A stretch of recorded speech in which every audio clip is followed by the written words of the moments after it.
spoke to you in April. Yeah, So yeah, for Agent Game. Agent Game. Yes, which did really well and everyone loved.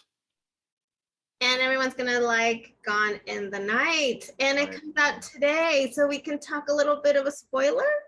Yeah, I think I'm totally in favor of spoiling. Yeah. Okay. I So mean, I don't see any reason to hide anything because the parts that you'd be sort of trying not to spoil are really cool. So ask anything you want. I'd be happy to talk about even the end of my character when it kind of gets all revealed and then goes haywire. yes, Barlow was a whole surprise. Based on the trailer and watching the movie, I did not anticipate that. The trailer, I just watched it yesterday. I found it to be particularly, it should have been flashing spoiler alert, spoiler alert. You know, it didn't show you any of the reveal, which happens maybe halfway through the movie. So it's not really like a big twist at the end. Although, as you know, there's three other twists at the end.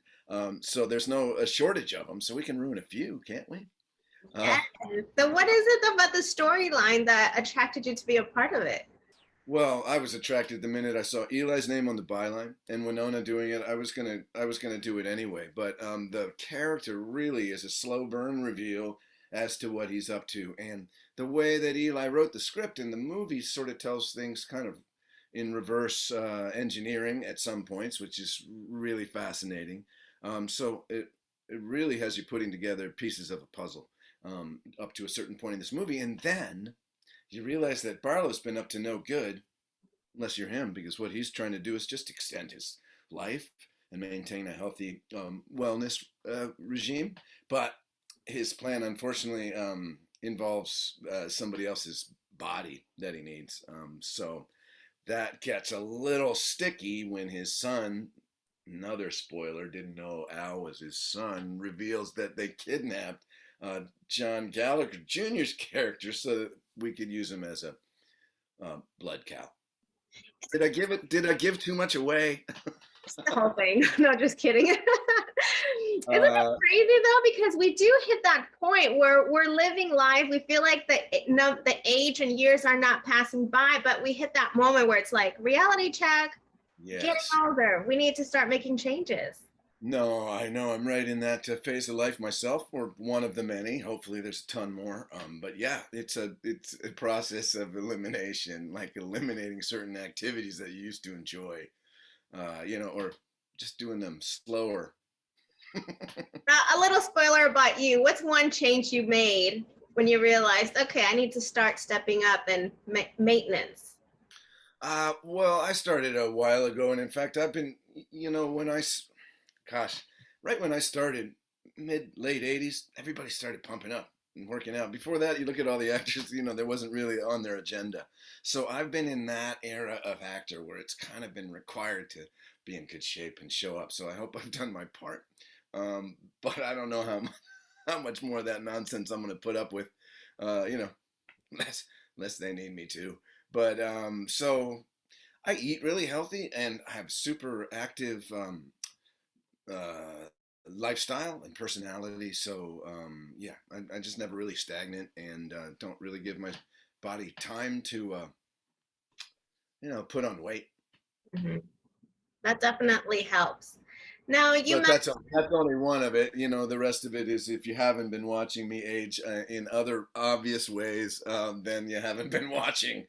So I'm trying to do the best I can. And in Gone in the Night, you see each age group having their own concerns about aging. So looking back, people were worrying about it when they were in their 20s, and this movie touches on that. So it's always there. It's just how close to the end you are. I think that's that's true. yeah. So you mentioned another reason for signing up was because you were there was Winona Ryder in it, but you guys had worked together in '95. Is it So 95 when we did How to Make an American Quilt? Yeah. So correct. So this was a reunion. it was, and I'd only seen her very few times in the meantime, maybe just at events or a rare social occasion. So it was a true reunion after 25 odd years, or whatever the math is there. I know I play a scientist in Gone in the Night, but I'm not that good when it comes to figuring things in my head. So somebody else will have to work out how old I am. and how how long ago I worked with Winona. But man, that gave this job such an appeal, and such a warm, wonderful feeling each of the days I was working on it.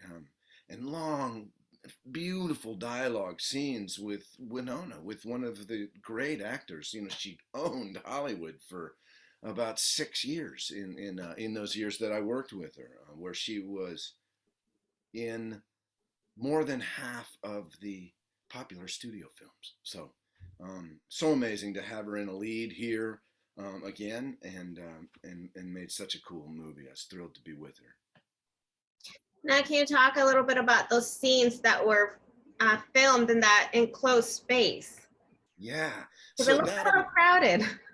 Yes, and page after page. So when I saw the movie, I couldn't believe how fast it flies by, because obviously it takes longer to shoot the thing to see it in the movie. But I looked forward to those scenes so much during it, because it does all sorts of things. It reveals characters, reveals twists in the plot, twists in the plan, and reveals lies and family relationships, none of which you saw coming. So that will stand as one of the amazing, like, long, 20-page scenes that I've been in the movies. It was, sometimes even hellish to work on.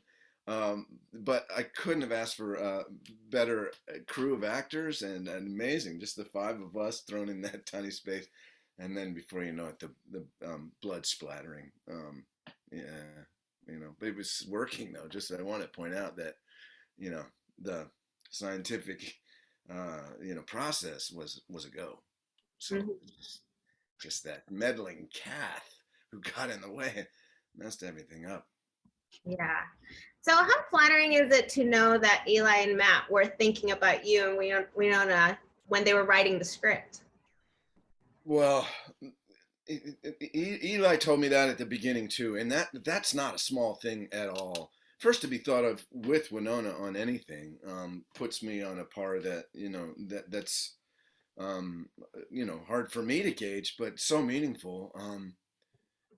And if I could just say that happens so infrequently with many actors. I'm not separating myself from others, but so many times I've seen parts after other actors either passed or their falls apart, or it just doesn't always work the way that first actor who was going to do it. So, yeah, that's a long-winded way of saying it's extremely meaningful to me that I was in his mind right from the start. So that gives character to director writer connection super strength, and so that neither of us ever doubt anything, which gives, of course, both artists more freedom. So that's just to say it was amazing working with Eli, and I'm really touched that that's even a fact that he's discussed. I'm very touched. Mm-hmm. Especially for a part like this, because it's such an interesting fellow in every way. Yeah, really unique character to play on film. Mm-hmm. So to wrap up, when I spoke to you in April, asked you which one was a project you would want to relive, and you said Young Guns because you're like Westerns. You're a Westerns lover. I feel like Westerns has kind of like made like a return in hits like Yellowstone, 1883, and etc. Which one's one of your recent favorites?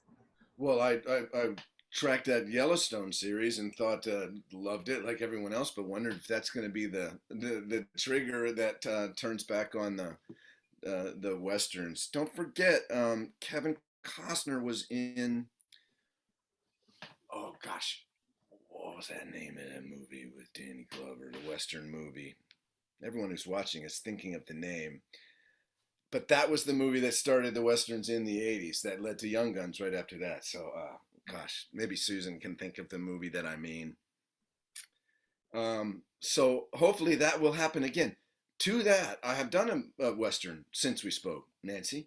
I appeared in a movie called The Warrant 2, Breaker's Law. It stars Neil McDonough on the Inspiration Network. And we made a brand new, old-timey style Western conflict gunfighter movie. So I hope you enjoy that one, because we sure did when we were making it. In fact, in that I play evil twins. Not so much evil twins where one's good and one's bad. It's like one's bad and one's worse. So that. Oh, yeah. That's interesting concept. So I hope for a lot more of the westerns, just because I feel at home in that genre and on sets like that with my skills. So really, yeah, from your mouth, right? Thanks. Well, thinking of Wyatt Earp? Is that what you were thinking of? No, damn it, the first one. Come on, early on. We're gonna find this out on the IMDb. It's like an '84 movie western. Come on, Kevin Costner western, right? Silverado? Yes, Silverado. That's is that Lawrence Kasdan? Is that who directed that? That was a very significant movie because people loved it. It did business and it kicked in those couple of years of westerns. In what year was that? Silverado. 85, Silverado is listed here as 85. Yeah, yeah. That's why I was in Young Guns. That's why they had those movies, because of that one. So go for it, Kevin Costner. Do your business of turning westerns back on. I'm there. And yeah, while you're at it, give me a call for one of those cool western shows. I was gonna say, and you get joined. Well, thank you so much for your time. It's lovely always to talk to you. So nice to see you again. Thanks, Nancy. Thank Talk you. To you later.